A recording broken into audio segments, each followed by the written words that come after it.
Conservatives are announcing today that we are calling on the Carney Liberals to cancel the bailout of developers and banks. And instead, if you want affordable housing, get rid of all the red tape and taxes on home building and let builders build, workers work, buyers buy, and investors invest. In an open and free market, that is the only way to deliver housing that is truly affordable to both taxpayers and home buyers. Hello, everybody, and welcome back to the Maple Conservative Girl podcast. My name is Danica, and today I want to break down Liberal Minister Steve MacKinnon's defense of Canada's economic slowdown and his comments basically mocking Conservatives' concern as tinfoil hat theories.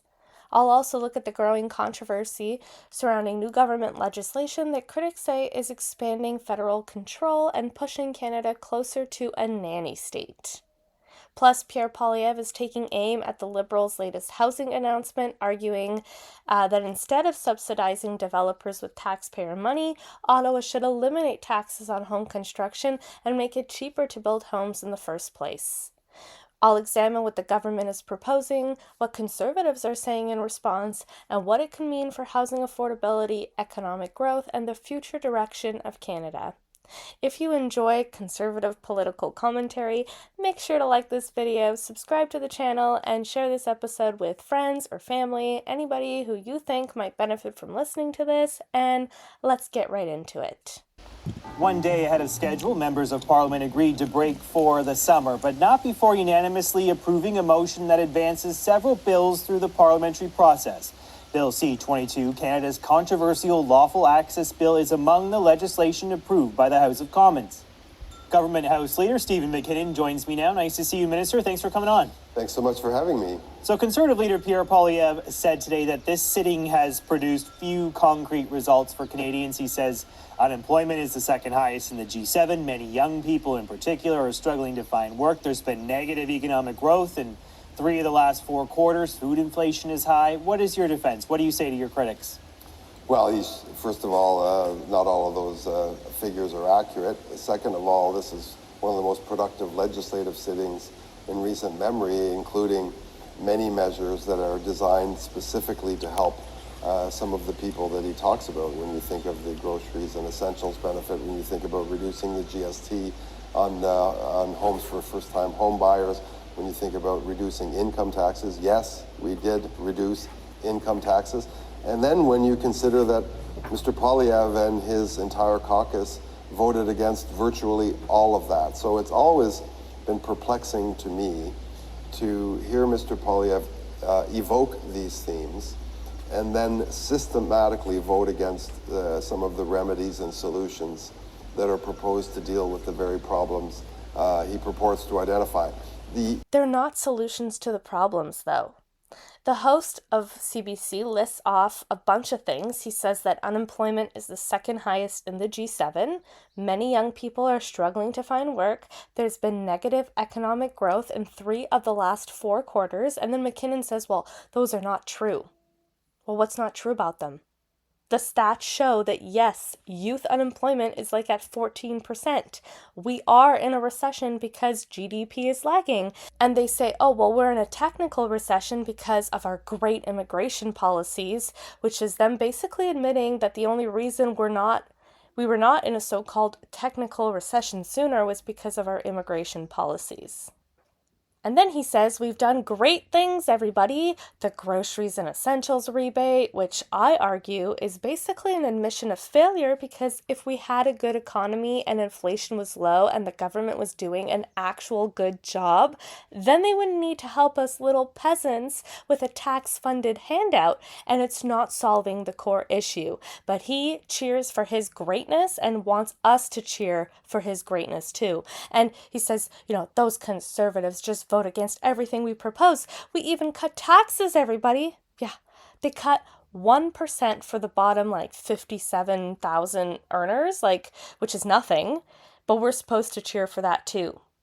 Anyways, my point is that they do the bare minimum and they want us all to clap for them. This guy literally gives me the heebie-jeebies. So basically, under this government, it will always be in the future. Great things are coming soon, guys. Everybody, great things are coming soon. Yeah, like in 1,000 years at this rate. Conservatives are opposed not only to the content of your legislation, but also how you got it through in some instances. Let's talk about the tactics the government used to push some of this legislation through the House in this sitting. You relied on time allocation to shut down debate. By my count, I think the government invoked it 7 times in the last month. We heard from Green Party leader Elizabeth May. She says that democracy is being disrespected. This is the worst she's seen from a government, and she's been here a while. Do you think you've been too heavy-handed? Well, first of all, I would question whether Ms. May actually believes that. Secondly, well, let me give you one example. Lawful access, an issue where Canada is the last country in the G7 to have a lawful access regime. We made 3 separate attempts, 3 attempts to be accommodating, to listen to a variety of views, but this is something that law enforcement tells us. If we want to deal with extortion, if we want to deal with sexual exploitation, child pornography, this is an important thing to put in place. Support our law enforcement in that effort. 25 hours, JP, 25 hours spent at the Public Security Committee. Now, that's a filibuster, but the Conservatives have a choice. They can debate the issue for those 25 hours, or they can waste it by using obstructive tactics. There is enough time on the House of Commons calendar between committees and the House of Commons itself to fully debate all of these views. The problem is all of that time gets chewed up with these dilatory and other tactics that the opposition parties like to play. They are frankly games. And then we play this game every time at the end of the session where, yes, we put in place measures to ensure these bills get a vote. They get to a vote. A democratic vote in the House of Commons. That's what's occurred here, and it's occurred to Canadians' benefit because we've put in place the most robust crime agenda in a generation, maybe in history. 6 or 7 major criminal justice bills. You know, the Liberal Party is the law and order party. The Conservatives are the party that kind of deals with conspiracy theories now. It's very intriguing to me to watch the evolution of the Conservative Party away from, this, my whole life, this law and order, cut the crime type party. They've moved away from that. They voted against all our bills, and they've moved into this conspiracy theory. How cringe! They always say that the Conservatives divide the country, but look at the way that this sitting MP talks about Conservatives and how we wear tinfoil hats. We're just a bunch of maple MAGAs who don't know what we're talking about, right? We'll have a ton of control, but don't worry, we won't use it, just trust us. Do you trust this government? There are major pieces of federal legislation that are shaping how the government wants to regulate the internet. The first is what's called the Online Harms Act. This is the idea that social media companies should be legally responsible for dealing with H-word content online. The second is the digital safety legislation, which includes proposals like restricting social media access for users under 16 and creating a new federal regulator to oversee online platforms. What is this new federal regulator that will oversee our online platforms? Well, it's a government-appointed, aka an unelected, enforcement body, which would be monitoring platforms, issuing penalties, and making sure that companies comply with government rules about online safety. Now, the government's argument across all of these is pretty consistent. Big tech is too powerful, kids are exposed to H-word content, and existing laws were written before social media existed, so now the government says that it needs new tools to regulate the digital world in the same way that it regulates industries like banking or broadcasting. And the thing is, They say that this is all to protect kids, right? The kids are all at risk and they're too easily exposed to PEDOs and perverts and disgusting people, and that's true. And as a millennial with a small child, myself, we were basically the last generation to have a childhood without phones. We had flip phones and you couldn't take pictures with your phone. Social media didn't really exist, and now we're having trouble with social media because we didn't experience it as teenagers. So now, we're all just a bunch of moms trying to give our kids like a Miss Honey kind of summer, If you know Matilda, you know what I'm talking about. So yeah, it's hard to regulate all this as parents. But, I care deeply about the safety of my daughter, but I oppose this bill. Does that mean that I don't want children protected from online predators and harm? No. The government says that these laws have a widely supported goal of protecting children or stopping illegal content, but the concern that we conservatives have is that the definition of harm can expand over time into broader speech regulation.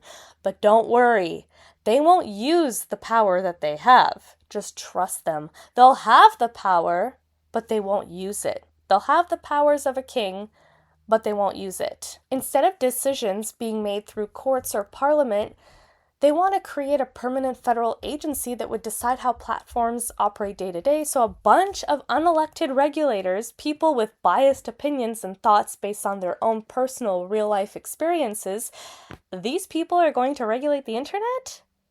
The Digital Safety Commissions of Canada is a proposed federal regulator that would be created under the government's new online safety legislation.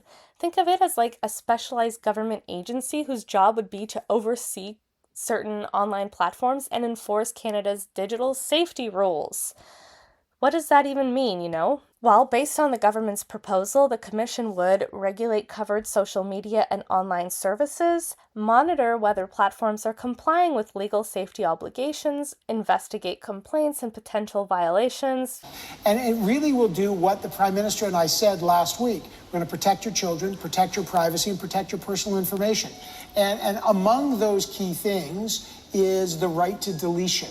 So the right to deletion, essentially, if your personal information is used in, let's say, a deep fake, someone does one of those synthetic images about you or someone, you should have the right, and you will under this law, to demand that that is taken down. That is the right to deletion, because that will be an abuse of your personal information. And we are setting up a regulator that will be able to enforce that with penalties. So this is what I want to understand, because you gave us the 10,000 feet there, but on an individual basis, obviously this is going to take some time, and we'll get into that in a minute. But let's say the legislation is passed, the Digital Safety Commission is in place, all this good stuff. What happens? There's a deep fake out there. I'm unhappy. Do I go to the company? Do I go to the Digital Safety Commission? How quickly does it happen?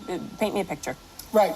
So, if the bill passes, and we can take action on, to protect kids and privacy and personal information, you'll have action on surveillance pricing, access to make sure that, algorithms or computers that are making decisions about your mortgage or your job, and that will be transparent. And then you have the right to deletion. So how would that work? You have two options. One, you could complain right to the commissioner. So the regulator, someone could phone the regulator or email the regulator and literally demand that it gets taken down. The regulator would go to the provider, and they are obligated in the law to take it down as quickly as possible in an expeditious fashion. Yeah. Like anybody can just complain and they would have to investigate potential violations and complaints. It's basically overreach. Even if the intent is child safety, these platforms may overcorrect and remove content that is legal but is controversial just to avoid penalties. So the core disagreement isn't whether online harms exist. Like, we all know and agree that it does. Every normal person, every normal Canadian wants to keep their kids safe. It's not because that we're conservative that means that we don't like kids. I mean, come on. But are we going to let random bureaucrats, unelected, decide for us what's appropriate on the internet? And that's what makes these bills so controversial. They're not just about tech policy, they're about how much authority government should have over us. Like, is this really about the children? So basically what he is saying is that if I go online and see something that offends my poor little heart, I can go right to the regulator, again, an unelected body regulating what we do on the internet, and that person who offended me will have to take down their video or their whatever it is because I'm offended.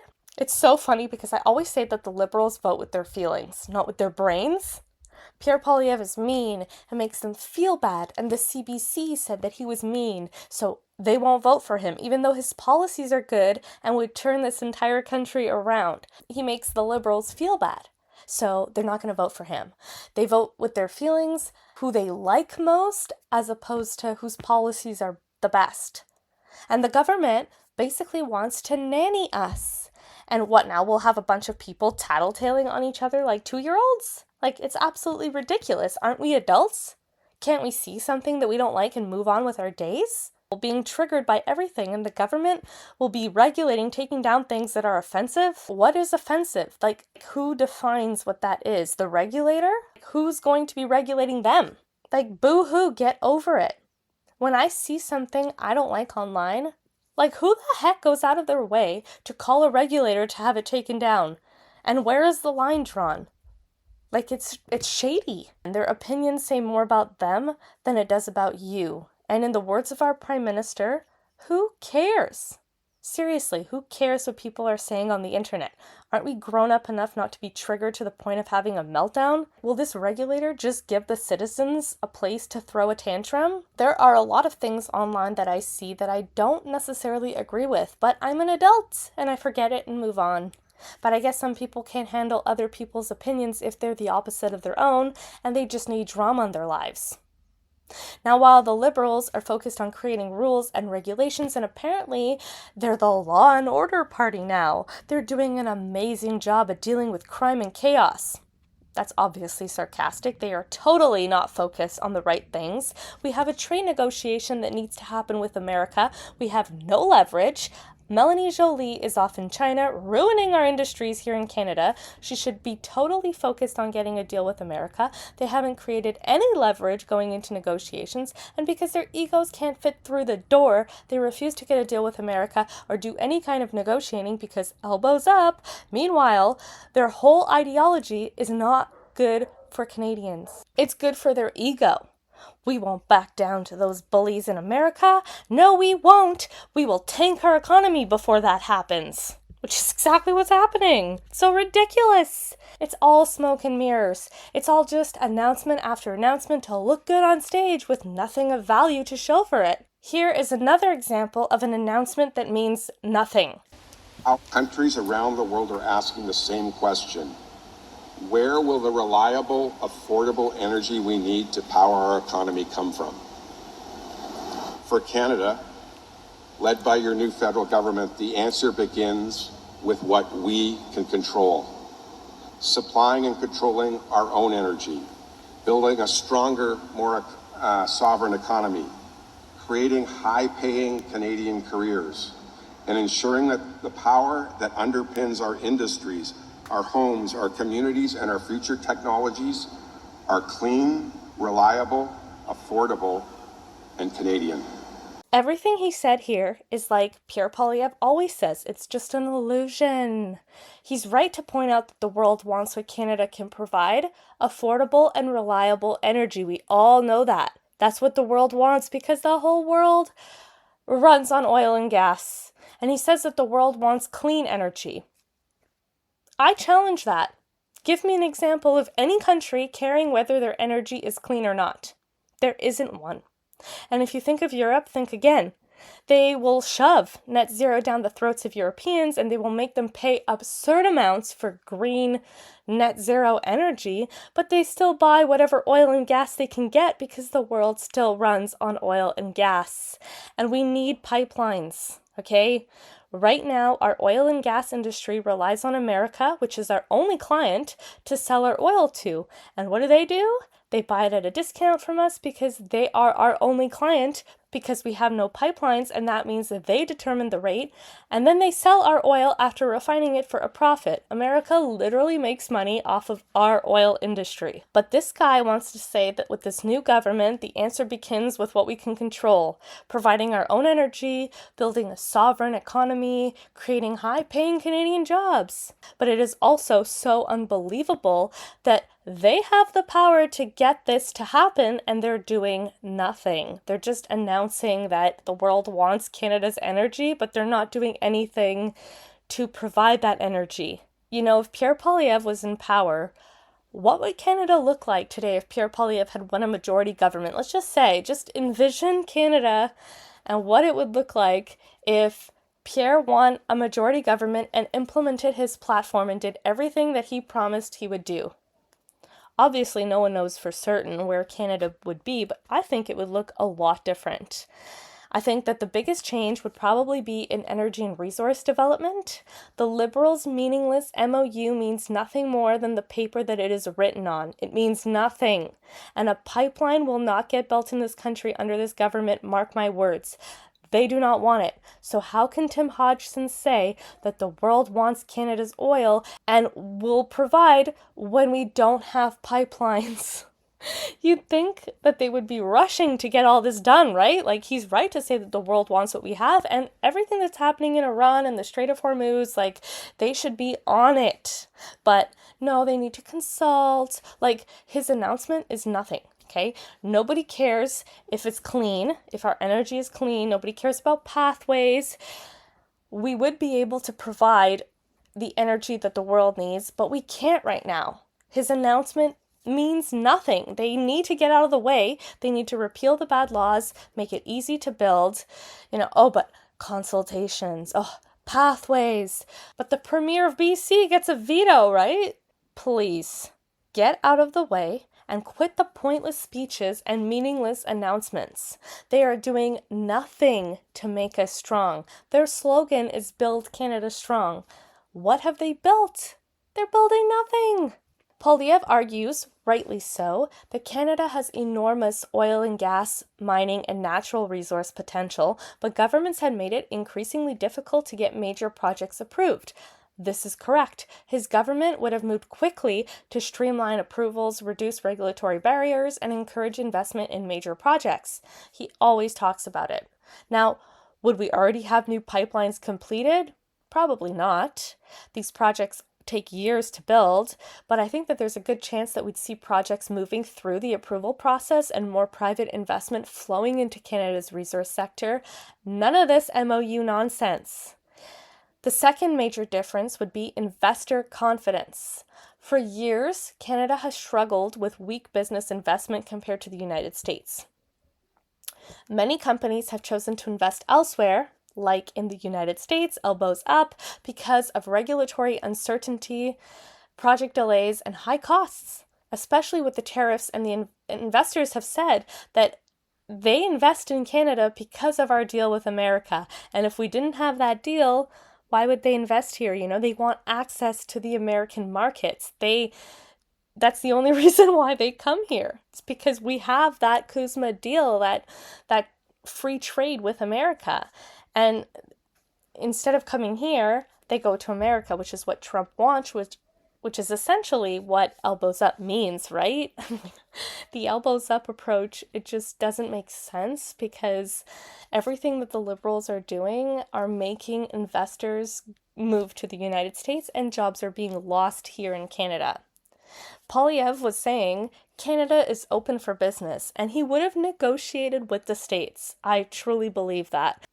That's what would have been his focus, opening our resource sector. Like, there are 500 projects or something like that waiting for approval by Carney's government, and they haven't approved anything. Now, would Poilievre be able to solve every economic problem overnight? Of course not. Like, no politician is perfect. He's not perfect, but investor confidence really matters, and government policy does play a role in shaping that confidence. Housing would probably be another major area of focus. Poilievre campaigned heavily on increasing housing construction and pressuring municipalities to approve more homes. Now, would housing suddenly, all of a sudden, become affordable as soon as Pierre Poilievre gets into power? No. Obviously not. The housing crisis took years to create and will take years to fix. But we might already be seeing more homes being approved and built if those policies had been implemented. He definitely wouldn't be bailing out the rich developers with subsidies, which is what Carney is doing. Conservatives are announcing today that we are calling on the Carney Liberals to cancel the bailout of developers and banks. And instead, if you want affordable housing, get rid of all the red tape and taxes on home building and let builders build, workers work, buyers buy, and investors invest. In an open and free market, that is the only way to deliver housing that is truly affordable to both taxpayers and home buyers. We want to make this the fastest place in the world in which to get a permit. We want to take all federal taxes, and we want to incentivize all municipal and provincial taxes to be removed from home building so that our builders can provide us with an abundant supply of houses that people can own and mortgages they can pay off. At the same time, we believe that the government should cut its own spending on bureaucracy, consultants, foreign aid, handouts to fake refugees, corporate welfare, and other ways so we can bring down inflation, debt, taxes, and other expenses. An affordable government will lead to an affordable life. Sound money will mean you can buy more. That is how we make this country affordable at home, safe at home, and self-reliant at home. Yeah, you can barely build a shed in your own backyard without getting a fine. But they need a bunch of permits, and it's taking like months upon months upon months, and it's like, what's the point of even going through the process? Might as well not even do it. And the people defending this bailout by the government for, quote, affordable condos that the government will own, like the government will own your own house. The people defending this, I don't get it. Like, if a developer built a house that is sitting there not being sold because nobody can afford it, the developer should be the one to take a loss on his bad risk that he took. Why do we, the taxpayers, have to pay for the mistake that the developers made? Like, these rich people who built condos, like, why do we have to pay for their risky mistake? Now, a lot of people ask whether Canada would be in a recession today if Pierre Poilievre had won. The honest answer is nobody knows. Feels like we've been in a recession for years, right? No prime minister can completely shield Canada from global economic forces, but what a government can do is create conditions that encourage investment, development, and growth. And that's really what Poilievre's economic message is all about. At its core, his argument is that Canada has become a country where it's too difficult to build things, too difficult to invest, too difficult to develop our natural resources. And the solution was to reduce barriers, speed up approvals, encourage investment, and get the economy moving again.